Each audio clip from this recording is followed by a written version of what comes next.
यह मर ही जाए तो अच्छा है। मेरी और मेरे पति की हर रोज लड़ाई होती थी। लड़ाई की कोई खास वजह नहीं थी, बस गरीबी थी। वह सारा दिन काम पर जाता और वापस आकर मेरी बातें सुनता। काम पर जाने से पहले भी कोई ऐसा दिन नहीं था जब मैंने उससे झगड़ा न किया हो। सारा दिन मेहनत करता, थका हारा जब घर लौटता तो कमाई कुछ खास नहीं होती थी। मैं उसे ताने मारने लगती। हर रोज यही सिलसिला चलता रहा, लेकिन आखिर वह भी इंसान था, कब तक सहन करता।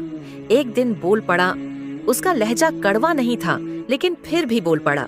उसने कहा, बेगम देखो, अगर मैं काम पर नहीं जाता या काम की तलाश नहीं करता तो यह मेरी गलती होती, लेकिन मैं मेहनत करता हूँ। अगर काम नहीं मिलता या कम मिलता है तो इसमें मेरा क्या कसूर। इंशाल्लाह अल्लाह ने चाहा तो हमारे हालात अच्छे हो जाएंगे, हम भी सुकून की जिंदगी जिएंगे, हमारे घर में भी खुशियां आएंगी। वह बहुत प्यार से बोला, लेकिन मैंने फिर भी उससे लड़ाई कर ली। इतना वक्त हो गया, आज तक हालात नहीं बदले। तुम ये नहीं करते, तुम वो नहीं करते। मैंने जितना सुना सकती थी सुना दिया। वह बेचारा बिना खाना खाए चुपचाप सो गया। अगले दिन सुबह जब वह काम पर जाने लगा तो मैंने गुस्से में कह दिया, यह मर ही जाए तो अच्छा है। हालात इतने मुश्किल थे कि यह बात बस मेरे मुंह से निकल गई। वह चला गया और मैं अपने कामों में लग गई। बच्चों के कपड़े धो रही थी कि दरवाजे पर दस्तक हुई।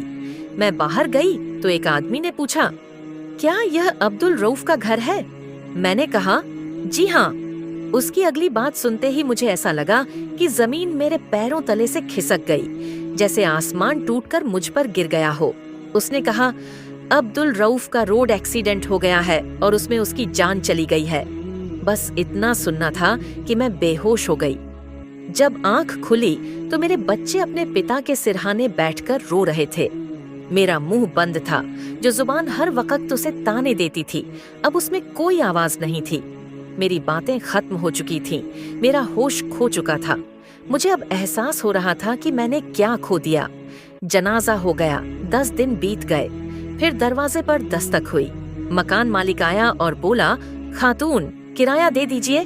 कुछ दिन बाद राशन वाले का तकाजा आया, फिर सब्जी वाला, फिर गैस का बिल, फिर बिजली का बिल। अब ये सारी सच्चाई मुझे धीरे धीरे समझ आने लगी। एक दिन मकान मालिक ने किराया न देने की वजह से मुझे घर से निकाल दिया।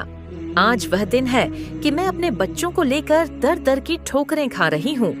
वह जैसा भी था, लेकिन मेरा सहारा था। आज मुझे समझ आ रहा है कि मैंने क्या खोया। मैंने अपना सब कुछ ही खो दिया। उसकी कमाई कम थी, लेकिन मेरे लिए इज्जत थी, मेरे लिए एक मुकाम था। और एक विधवा और उसकी संतान को लोग किस नजर से देखते हैं, ये आप भी जानते हैं और मैं भी जानती हूँ। आज मैं दर दर की ठोकरें खा रही हूँ।